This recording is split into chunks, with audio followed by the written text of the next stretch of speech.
მოგესალმებით ბატონო ზიად გაბისონი არის განათლების მეცნიერების და ახალგაზრდობის მინისტრის მოადგილე. თქვენ განათლების კუთხით ბრძანდებით, ხო? უმაღლესი განათლება და მეცნიერება. ძალიან კარგი. აი რა კარგია მეცნიერებაც აქ არის. მე ნაფიზიკოს არის სტუდენტი ვარ, ფიზიკის ფაკულტეტზე ვსწავლობდი და ვერ გავქაჩე, არ მეყო, იმიტომ რომ მარტივი არ არის ფიზიკის ფაკულტეტზე სწავლა.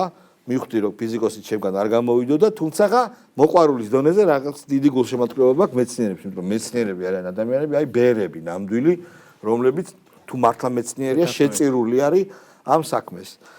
ძალიან კარგი რომ ხელფასი იზრდება პროფესორის, ძალიან კარგი რომ რაც გავიგეთ.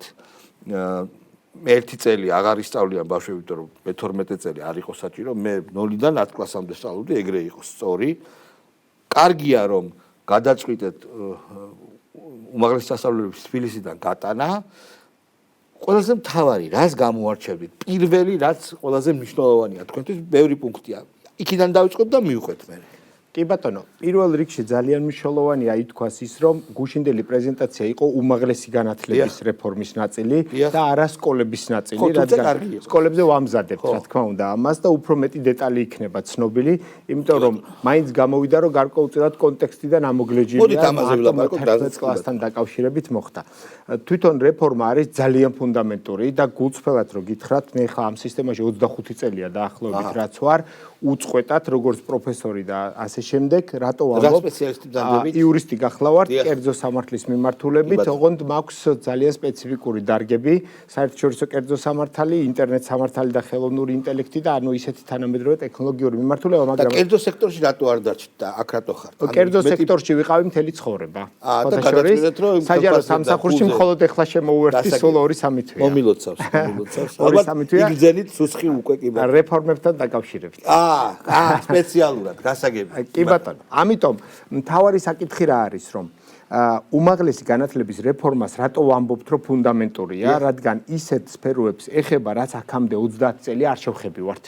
მათ შორის მაგალითად ის ნაწილი, რომ 2 ცენტრი იყოს ქვეყანაში, დაახლოებით რომ გითხრათ, განლაგება 85% თქვენ იცით, რომ უნივერსიტეტებისა თბილისშია თავმოყრილი, თავკომბალას პრინციპია და რაც ძალიან მტკივნეულია, ბევრი მიზეზის გამო. ამით ვერ ვანვითარებთ რეგიონების ნაწილს და შემდეგ კრიტიკა არსებობს ამასთან დაკავშირებით, რომ იცით რა, აი რაღაც პროვინციალიზმი მოხდება, რაც კატეგორიულად მიუღებელია და მე მგონი პროვინციალიზმის ლოგიკა ცოტას განსხვავებულია. ამ ეტაპისთვის აბსოლუტური უმრავლესობა, როგორც თქვით, არის თბილისში თავმოყრილი, მაგრამ რაოდენობა არის წარმოუდგენლად დიდი. დაახლოებითი სტატისტიკა რო ავიღოთ, გერმანიაში მაგალითად 1 მილიონი მოსახლე, 1 უნივერსიტეტი. რა თქმა უნდა ჩვენ არ ვამბობთ, ანუ დაახლოებით 80 უნივერსიტეტი. რა თქმა უნდა ჩვენ არ ვამბობთ, რომ 3 უნივერსიტეტამდე უნდა დავიყვანოთ, მაგრამ ის რაც ჩვენ არ იქნებოდა ცუდი სხვათაშორის. წარმოუდგენლად რაოდენობა, აქედან 19 გახლავთ სახელმწიფო უნივერსიტეტი, დანარჩენი გახლავთ დაახლოებით 34-ზე ცოტა მეტი გახლავთ კერძო უნივერსიტეტი. კომუნისტების დროს არ იყო ამდენი, იყო 6-7. იმიტომ რომ კერძო უნივერსიტეტებიც არ იყო ძალიან კარგი იყო. და ბევრი უნივერსიტეტი კომუნისტების დროს არ იყო უნივერსიტეტის სტატუსის მქონე. მათ შორის რეგიონალური იყო ინსტიტუტები. მართალია. არა, გპი არ იყო და სამხატვრო გასაგები უნივერსიტეტი იყო ერთი. კი ბატონო. კი ბატონო, იმიტომ რომ უნივერსალური ცოდნის მიწოდებელი იყო. მე ძალიან ამიტომ ეს რეფორმა ძალიან რთულია გამოვარჩიოთ ერთი ძალიან კონკრეტული მიმართულება, მაგრამ თვითონ მოდელი არის ძალიან საინტერესო. ერთი რაც მთავარია, მინდა გითხრათ, არის ის, რომ ის რაც გუშინ პრემიერმა გააჟღერა, ეს არის ძალიან დიდი ხნის ნაფიქრი და ეს არ არის ემოციურ დონეზე რაღაც ინდივიდუალური გადაწყვეტილების შედეგი, სრული პასუხისმგებლობით შეგვიძლია გითხრათ. ამასთან ერთად ჩვენ მუდმივად კონსულტაციებში ვართ ყოველ დეტალზე, რადგან შეუძლებელი იყო გუშინ გააჟღერებულიყო ყველა ის დეტალი რეფორმისა, რაც დეტალებში იქნება თანდათან გაჟღერებული. მათ შორის მაგალითად სკოლის 11 კლასამდე დაყვანა იყო თანდევი ერთ-ერთი ნიუსი და მესიჯი, რომლის უკანაც არ ყოფილა რეფორმირება. ჩვენ გვაქვს გუშინვე გამოვაქვეყნეთ უმაღლესი განათლების კონცეფცია, ორკვირიანი ვადა განვაცხადეთ, რომ საჯარო განხილვაზე ნებისმიერ შეუძლია რომ ნახოს კონცეფცია, რა თქმა უნდა იქ 11 კლასის საერთო ნახსენები არ იყო, იმიტომ რომ ამოვარდნილია ამ ნაწილიდან, მაგრამ რა თქმა უნდა ეს გაჟღერდა, მაგრამ დეტალების გარეშე. ამიტომ რა თქმა უნდა ჩვენ შეგვიძლია 11 კლასთან დაკავშირებითაც ვისაუბროთ, რაც შეეხება უმაღლესი განათლების რეფორმასთან დაკავშირებით, ვადასტურებთ რომ ეს რა თქმა უნდა არ იქნება მეცნიერების რეფორმირების გარეშე, გუშინ პრემიერმა თქვა რომ ერთ-ერთი დიდი გამოწვევა სწორედ მეცნიერებასთან ბმაში გვაქვს და ამას მეც ვადასტურებ 100-იან ნამდვილად. რადგან ამ მიმართულების კურატორი ვარ და ყოველდღიურ რეჟიმში უყურებთ ამ ყველაფერს. გარდა ამისა, ძალიან საინტერესო კონცეფცია გახლავთ ის, რომ უნდა იყოს ორი ცენტრი, რომელიც საშუალებას მოგვცემს, რომ საქართველოში განათლება გადავანაწილოთ გეოგრაფიულ ცენტრებს, თბილისი და ქუთაისი, ორი ასე ვთქვათ ისტორიული და დედაქალაქი. ზღვისპირეთში ჩვენ გვაქვს ბათუმის სახელმწიფო უნივერსიტეტი, რჩება ბათუმის სახელმწიფო უნივერსიტეტად. ერთადერთი ჩვენ რაც გვინდა ის, რომ რეგიონულ უნივერსიტეტებს კონდეთ რეგიონთან დაკავშირებული პროფესიები. ძალიან მნიშვნელოვანია ეს ჩვენთვის. მაგალითად, ძალიან მტკივნეულად აღიქვეს იურიდიულ ფაკულტეტთან დაკავშირებით, მე თვითონაც იურიდიული ფაკულტეტის პროფესორი გახლავართ, ხო? მტკივნეულად აღიქვეს მაგალითად კონცეფცია ერთი ქალაქი, ერთი ფაკულტეტი. რაც ნიშნავს იმას, არ გვინდა ამდენი იურისტი. თუ ბოდიში მე დიდი ბოდიში, მაგრამ მესმის. მესმის. მე გეთახმები. უფრო მეტი ძალიან კარგია. უფრო მეტი რამდენი ადამიანი. კარგი შეკითხვა. უფრო მეტსაც გეტყვით. თბილისის სახელმწიფო უნივერსიტეტს მაგალითად რომელიც გაცხადდა რომ თქვა იურიდიული ფაკულტეტის მიმართულებით თავისი ისტორიული წიაღიდან გამომდინარე იქ არის ძირითადი კერა. აქაც დღესდღეობით სრული პასუხისმგებლობით შემიძლია გითხრათ რომ გაცილებით მეტი იურისტს ვიღებთ ყოველწლიურად ვიდრე ეს ბაზარს სჭირდება.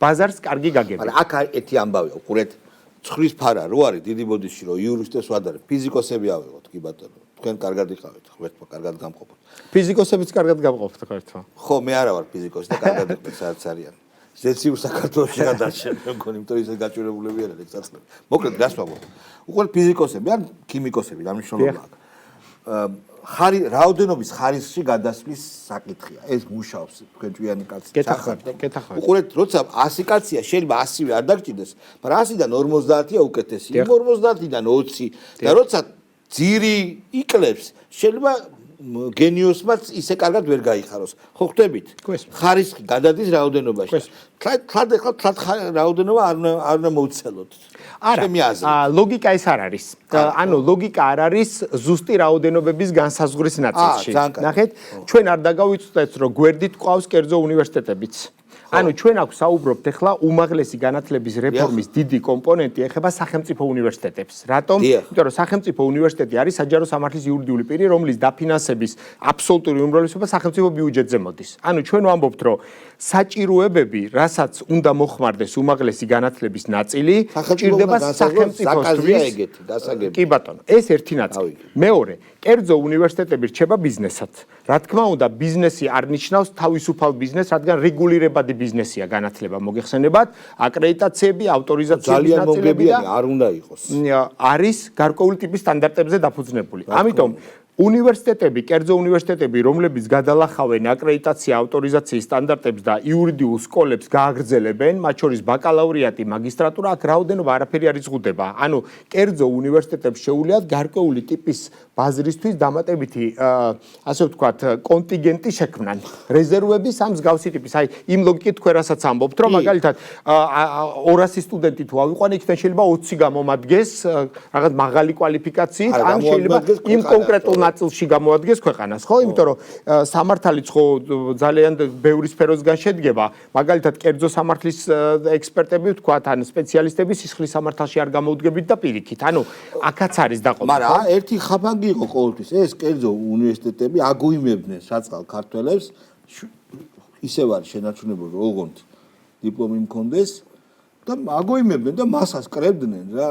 იმ დიპლომს მე არ უყურებდნენ ახლა რომელიღაცა ვიღაცის სახელობის არ მინდა სახელი და გვარი თქვა დიპლომს აქვს გამავლობა თუ არა და აი ეგ ახლა მოსაგვარებელია იმიტომ რომ თავისუფალი ბაზრის შემთხვევაში მშობელი ამბობს რომ შენ რა გინდა სახელმწიფო მე თუ მოგოიმებდები რომ მივდივარ ჭიღრო სადღაც სიგიჟეში რა კი ბატონო და სამართლებრივად უნივერსიტეტს აქვს ერთნაირი იურიდიული ძალა რადგან როცა ის გადის ავტორიზაცია აკრედიტაციას მისი დიპლომი სახელმწიფოს მიერ არის აღიარებული მარტივ ენაზე რომ ვთქვათ კერძოსი მათ შორის კერძოში. ანუ სახელმწიფოს დიპლომი, სახელმწიფო უნივერსიტეტების და კერძო უნივერსიტეტების კანონმდებლობის დონეზე ერთნაირად გადის, რადგან ავტორიზაცია აკრედიტაციის ნაწილია.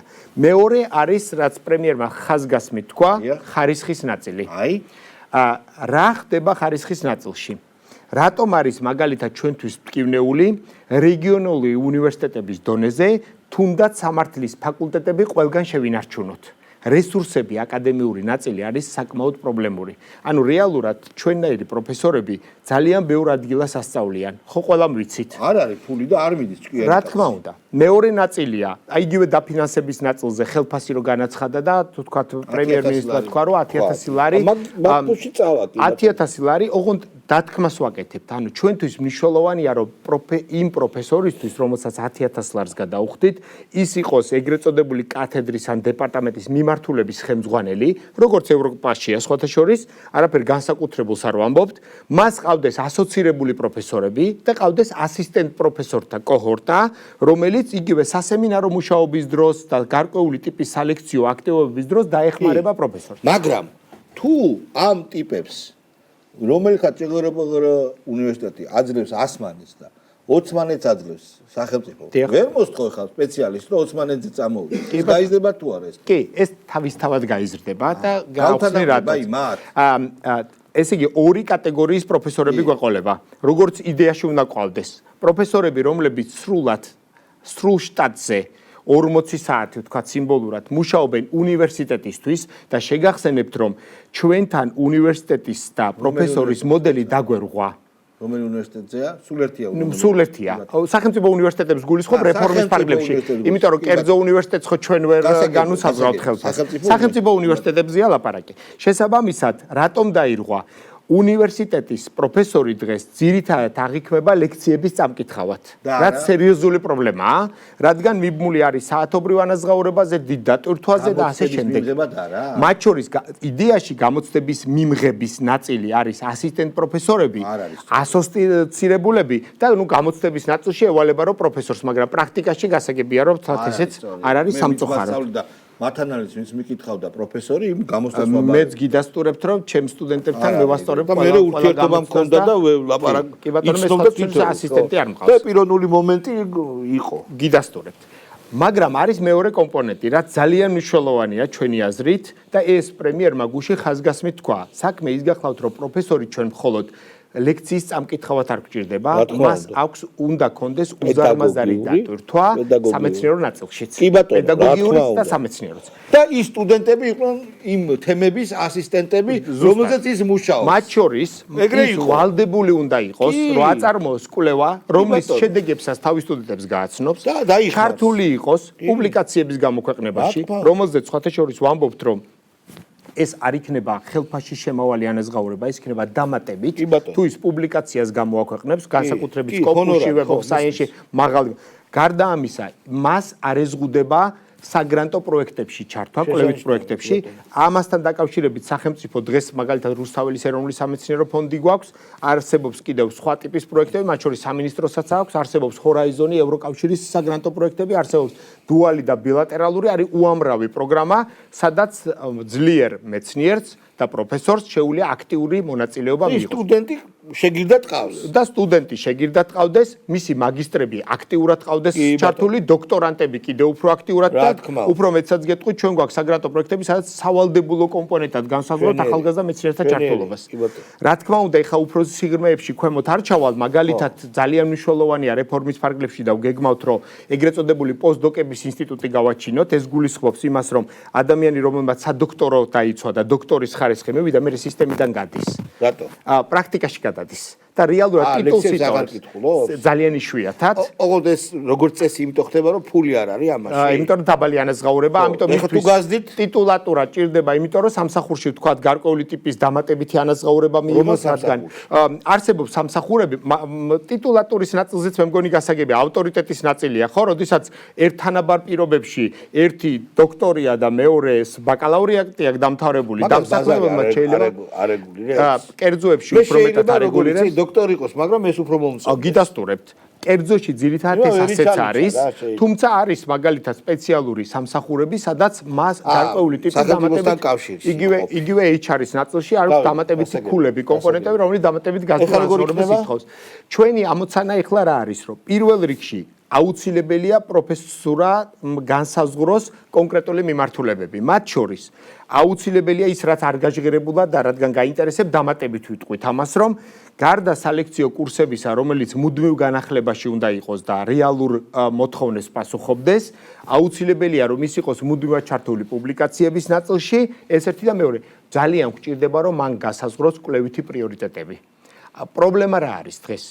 დღეს რეალურად კვლევითი ინსტიტუტი თუ ფაკულტეტები განსაზღვრავენ ქაოტურად ისეთი ტიპის მიმართულებებს, რომელიც სახელმწიფოს არ ვინ უნდა განსაზღვროს ეგ?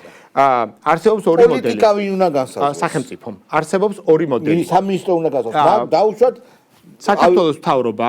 ხო. სამწუხაროდ ჩვენი პრობლემა ის არის, რომ 90-იანი წლებიდან სამეცნიერო პრიორიტეტები არ განსაზღვრულა და დღეს საქართველოს 91 სამეცნიერო პრიორიტეტი აქვს, რაც გასაგებია, რომ ძალიან უხერხულია. დაახლოებით რომ შეგიდაროთ, ევროკავშირის ქვეყნების უმრავლესობა 3-დან 5 პრიორიტეტი აქვს. არა, ანუ პრიორიტეტები 90 ფორმალურია. ეს გვირგვავს ეგრეთ წოდებულ დაფინანსების მოდელს, ანუ ჩვენ საგრანტო ნაწილში ჭავლური პრინციპით ვაფინანსებთ, ყველაფერს ვაფინანსებთ ქაოსურად და არაფერს არ ვიღებთ რეალურად. ის დადის კონკრეტულ პუბლიკაციამდე ძალიან მნიშვნელოვანია პუბლიკაციაც, მაგრამ სამეცნიერო ღირებულების მიხედვით და ხვდებით, რასაც გულისხმობ, ამაში მილიონები იხარჯება სხვათა შორის. ეს ერთი საკითხი, მეორე საკითხი გახლავთ ის, რომ ფაკულტეტმა თვითონ კვლევითი პრიორიტეტი მინიმუმ დეპარტამენტის დონეზე ხა უნდა განსაზღვროს, სადაც ჩვენ გვეცოდინება, რომ მაგალითად პოლიტოლოგები მუშაობენ იმ პოლიტიკურ აქტიურ საკითხებზე, რომელიც სახელმწიფოს გვჭირდება. ფსიქოლოგები მუშაობენ იმაზე, რომელსაც ჭირდება დაშენება. არ მინდეს არარსებული პროფესორებზე რომ ლაპარაკობ. აი ფიზიკოსი ვარ, ტოპოლოგიას სწავლობ. ბირთულ ველს სწავლობ. კი ბატონო. ხო, ანუ ეს განაჩენი ლირიკოსები მაგაზეთ შემოყვებით. არ მაინტერესებს. მაგაზეთ შემოყვებით. ბირთულ ველთან დაკავშირებით ძალიან მნიშვნელოვანია განსაზღვროთ, რამდენად არის ინსტიტუცია რესურსებით მზად ბირთულ ველებთან დაკავშირებით კვლევები აწარმოებს. მაგრამ გაუშვა კაცი და იქ უნდა ამუშაო რა. ამის მოდელიც არსებობს. ცერნში მაგალითად ჩვენ ყავს დუბნაში თუნდაც ამერიკაში, იაპონიაში, ჯეი პარკში და ასე შემდეგ. რა კაცოკებმა რა არის. ჯეი პარკში და ასე შემდეგ. ანუ რატო ვამბობთ ამას? აქაც ძალიან მნიშვნელოვანია ის ფაქტორი, რომ ის კვლევითი კომპონენტები, რომლებიც საქართველოში არ არის, კოლაბორაციაში იყოს. აქაც არაფერი საშიში და საფრთხის შემცველი არ არის. ჩვენთვის თავარია, რომ მან იქ აიღოს ექსპერიმენტული შედეგები და შემდეგ საქართველოში განავითაროს ექსპერიმენტული შედეგის შედეგად არსებული. ან აქეთ და იქით წავიდეს. კი ბატონო. მათ შორის იგივე სამეცნიერო ინფრასტრუქტურის ნაწილში მზად ვართ სახელმწიფო აქტიურად ჩავერიოთ მათი ჟურნალების გამოწერა, ინფორმაციის მიღება, მან ჩაიდება ფული. დღემდე არსებობს ეს. საქმე ის გახლავთ, რომ სახელმწიფო უნივერსიტეტებში ძირითადად სამინისტრო და სახელმწიფო უზრუნველყოფს ყველაზე მაღალ ციტირებად ინდექსიან სამეცნიერო ბაზებზე წვდო მას პირველი, უზრუნველყოფთ ჟურნალების გამოცემის ნაწილს, ეს მეორე, მესამე ვაფინანსებთ პუბლიკაციებს, მათ შორის ისეთ პუბლიკაციებს, რომელიც მაღალ ციტირებად ინდექსებშია, მაგრამ ძვირად ღირებულია, საგრანტო პროექტებში სპეციალურად უდებთ ამ კომპონენტის დაფინანსების ნაწილს, ეს დღესაც ასეა. ანუ ეს შეიძლება თქვათ, რომ კომერციულებზე უკეთესად გაქვთ ეგ საქმე. რა თქმა უნდა. ანუ რატომ მიდის მაშინ? რა თქმა უნდა ასეა. იმიტომ რომ რატომ მიდის მაშინ? ასე მარტივადაც უნდა ვაჯობოთ რა ნაწილში. რატომ მიდის? პირველი. მითხარით. კერძო უნივერსიტეტი არის უფრო მოქნილი გადაწყვეტილებების მიღებაში. მაგალითად, არა მარტო კონკურენციულ ნაწილში. ნახეთ, სახელმწიფო უნივერსიტეტს არა აქვს რესურსი კონკურენციაში შემოვიდეს. ანუ ნიშნავს, რომ ნობელის პრემიის ლაურეატს და კონკრეტული პარამეტრების მატარებელს ერთი და იგივე შრომითი პირობები უნდა შეთავაზოს. და ესეთი არის დაბალი. რატომ? სახელმწიფო რეგულაციებში ზის და ამიტომ. შევცვალოთ. კი ბატონო. არა, არ არის სწორი. გიდასტურებთ. მეორე ნაწილი რა? მაშინ ყოველთვის მოგიგებთ. კერძო უნივერსიტეტებს ყოველთვის აქვთ მეტი რესურსი მოლაპარაკების, იმიტომ რომ კერძოა. შესაბამისად, შეუძლია ერთი და იგივე პროფესორს ორი განსხვავებული ანაზღაურება ჰქონდეს. იქ დაბალი, იქ მაღალი. იქ დაბალი, იქ მაღალი. ანუ ამითი ჩვეულებრივ ყიდულობს, ასე ვთქვათ, გარკვეული ტიპის ცოდნას. მაშინ პროფესორი სხვა ადამიანია, ძალიან ნუ გაუხურებთ და 20 ლარს ვაძლევენ 100 ლარად წაიყვანს, მაგრამ აქ თუ 70 აქვს, შეიძლება არ წავიდეს 100 ლარად. ამიტომ ვამბობ, დაუმატოთ მაგას. ამიტომ ვამბობ, გუშინ პრემიერ-მინისტრმა თქვა, პროფესორებს ვაძლევთ, ვაპირებთ, მივცეთ 10,000 ლარი. ცოტა ქვემოთ თუ ჩამოვალთ, შემიძლია ცოტა უფრო ქვემოთ, რომელიც დაზუსტებული არ არის, მაგრამ დაახლოებით ფიქრობთ, სადღაც 7,000 ლარის ფარგლებში, 7,000 ასოცირებულ პროფესორებს და როგორც პრემიერმა თქვა, მისი ნახევარი მაინც უნდა კონდეთ ასისტენტ პროფესორებზე. ხელზე. აჰა. შედიერია. დიდი ალბათობით 20% გაჩუქეთ. დიდი ალბათობით ხელზე. კი ბატონო. კი ბატონო. ძალიან კარგი. ეხლა კიდე ისა. მე არ მომწონს მისაღები გამოსდები რო ტარდება ეს საყოველთაო გამოსდები. არ შეიძლება ეს. დიახ. მისაღები გამოსდები უნდა მიიღოს პროფესორმა, რომელიც ეხლა ფულს იღებს და ქთამს იღებს, რომ აღარ არის ეხლა უზრუნველყოს სამართალდამცავმა რომ ქთამი არა იყოს და ეს გამოსდები როგორც მე ჩავაბარ ისი არ შეიძლება რომ იყოს. ხო ჯობია, ჩემი აზრით. გულწრფელად გეტყვით, ამასთან დაკავშირებით დისკუსია არსებობს გუნდში. ვფიქრობთ, როგორ შეიძლება მისი გადაწყობა. ამ ეტაპისთვის გარწმუნებთ, რომ საკმაოდ რთულია და ახლობით წარმოიდგინეთ 30-დან 40,000-მდე სტუდენტი აბარებს კომპონენტების მიხედვით. პირველ რიგში სანამ აქამდე მიუვალთ, ეს ნაწილი გვაქვს გასავლელი. მაგალითად, რამდენი სტუდენტი გვჭირდება უნივერსიტეტში, კონტინგენტის რაოდენობა. იმიტომ რომ კონტინგენტის რაოდენობა დღეს არსებული არ შეიძლება და ესე რომ ჩავატარო. თეორიულად კონკურსი მაინც დიდი იქნება. ხო, ჩავატარო. უბრალოდ უფრო მკაცრი იქნება. ზეპირი გასაუბრება რაღაცა. მე ჩავაბარე, წერა ჩავაბარე მათემატიკა, ფიზიკის ფაკულტეტზე, ქართული ჩავაბარე, ქართული აუცილებლად და ფიზიკა გასაუბრება და ველაპარაკე, აი ჩემს მომავალ ლექტორებს დამინახეს და რაღაცნაირად შედგა კონტაქტი და მიმიღეს რა. და არ შეიძლება ესე. პრობლემური საკითხი რა არის გეტყვით. ამ ნაწილში პრობლემური საკითხი არის ტიპიური სამხრეთული მენტალიტეტის საკითხი. ანუ კონტაქტები, ნეპოტიზმი, ურთიერთობები, ცოდნა, წარმოიდგინეთ, რომ ეხლა ეს გზები გავლილი აქვს ქვეყანას, ამიტომ იძულებული ვართ ამ ეტაპისთვის, იძულებული არა, ვთქვათ, რომ საერთო ეროვნული გამოცდების მოდელი ამ ეტაპისთვის ყველაზე ოპტიმალურად მიიჩნევა, ბევრი მინუსის. ბევრი ამას კარგავთ, ჩემო კარგო. მესმის. ბევრი ამას კარგავთ. ძალიან აი არასწორად ხდება რაღაცები. ადამიანი ინდივიდუალობა ცდება რა. ეს ბოლონიის პროცესი რო არის. დიახ. ზოგიერთ ქვეყანა უარს ამბობს ამას. დიახ. ჩვენ როგორ ავართ მანდ?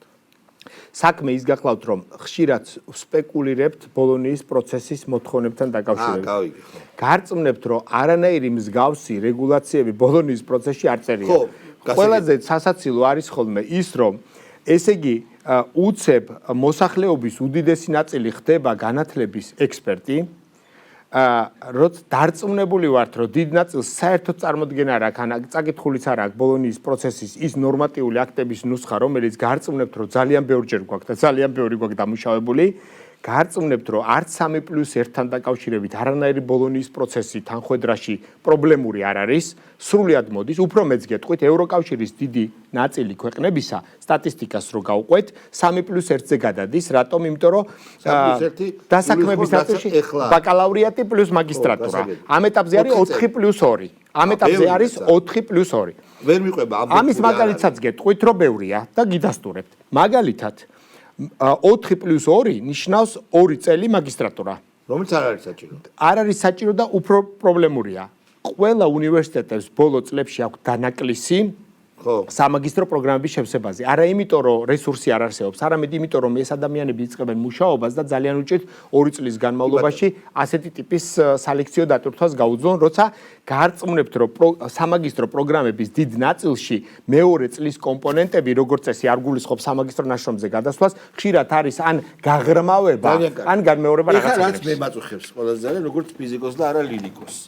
ეს რაღაცა ისინი ლიტერატურათმცოდნეები და ფილოლოგები და ვიღაცები გასაგები არ გჭირდება. ფიზიკოს ნებისმიერ კარგ ფიზიკოს იურისტიც არის, ჩემო კარგო. დიახ. დიდი ბოდიში. კარგი ფილოლოგიც არის და თუ დაძლია ტენზორული აგრიცხვა თუ დაძლია მესამე კურსზე და აინშტაინის ფართობიტობის თეორია, იქ ყველაფერს დაძლევ რა. და მათემატიკას აქვს. ესეთი ახმა გვაქვს ჩვენ. რა ვქნათ ამ ტექნიკურ დისციპლინებს უპირატესობას არ ვიმანიჭებთ. აღარ აკვავს გვირაბშენები, აღარ აკვავს ხიდმშენები, აღარ აკვავს გზის მშენები, ინჟინრები. მართლა ისე უნდა გავაკეთოთ, რომ ეს მოგვემატოს და ის დაგვაკეთოს. პირიქით რეფორმის იდეა სწორედ ეგ არის, რომ ამ მიმართულებით უნდა წავიდეთ. ანუ ჩვენი ამოცანა სწორედ ის არის, რომ ის რაც პოპულარულია, მაგრამ ანუ რეალურად რა ხდება დღეს, ხო? წლების განმავლობაში პოპულარული პროფესიები დაცილდა რეალურ მოთხოვნას. მაგალითად, იგივე ჩვენი პროფესია ხო, იურისტების პროფესია, ეკონომიკის, ბიზნეს ადმინისტრება, უამრავი კონტინგენტი ყავს. იურისტები უამრავი კონტინგენტი დასაქმება არ ყავს. გვირაბშენი გვჭირდება და არ ყავს. შესაბამისად, ჩვენი ამოცანა ამ რეფორმის ერთ-ერთი მნიშვნელოვანი არის, რომ ამის გადაწყობა მოხდეს სხვადასხვა სტიმულირების მეთოდების გამოყენებით, ხო? მათ შორის იგივე პროფესორების გადალაგების ნაწილში, მათ შორის გარკვეული ტიპის შეზღუდვების დაწესების ნაწილში, რომ რაოდენობრივად არ მოხდეს გრანტზე მიღმული რაოდენობის მოყვანა სტუდენტების და ასე შემდეგ და ასე. კიდე რამე დარჩა რაც არ მეკითხავს, ხო თავკომბალა აღარ იქნება თბილისს რამდენ ხანში დაახლოებით 60 წელიწადში? დაახლოებით, რადგან ინფრასტრუქტურის აშენება გასაგებია, რომ პერიოდი ჭირდება, ამ პერიოდისთვის რაც სასწავლო კომპონენტებია, ჩვენ ინტენსიურად დავიწყებთ გადაწყობას, მაგალითად 2 კვირის თავზე, როცა დასრულდება, ვთქვათ, ასეთი ტიპის ნაწილი დავიწყებთ სასწავლო კომპონენტების გადაწყობას და შემდეგ უკვე ინფრასტრუქტურულ კომპონენტებს მივაყოლებთ. მე ნუ მეკითხებით სკოლაზე რაღაცები რო ვკითხო, იმიტომ რომ მე ისეთ რადიკალი ვარ, რომ ბევრ რამეს საერთოდ დავხურავდი რა. და მე აღშფოთებული ვარ ბავშვების მე ნაკომუნისტარი კაცი ვარ და გამრავლების ტაბულა ზეპირად უნდა გწოდნოდა. არიციან, ეს რამე მითითებაა, რომ ზეპირად არასწავლონ გამრავლების ტაბულა, თუნდაც გეხვეწებით, გამარკვევით რა. მე მეუბნები ტექნოლოგიურმა პროგრესმა მოიტანა. რა მოიტანა? არა, ეგრე არ არის. მე დედაჩემი მეუბნებოდა, რომ ღამის 3 საათზეც რო გაგაღვიძო, 8 გამრავლების ტაბულა უნდა იცოდე. სკოლაში ეგრე მასწავლეთ პატარა. ჩემი მშობლებიც ესე მეუბნებოდნენ. ეხლა არიციან, იცით? გონიერმა ბავშვებმა. რაღაცა ჩემი პირადი ხონა, გამრავლების ტაბულა ზეპირად ასწავლეთ რა ბავშვებს რა. კარგი, დიდი მადლობა. უღრმეს მადლობა, ძალიან საინტერესო საუბარი იყო თქვენი ტელევიზიის კარი, თქვენი რეფორმისთვის და თქვენთვის და თქვენი მეგობრებისთვის. ყოველთვის ღია, უღრმესი მადლობა, რომ მობრძანდით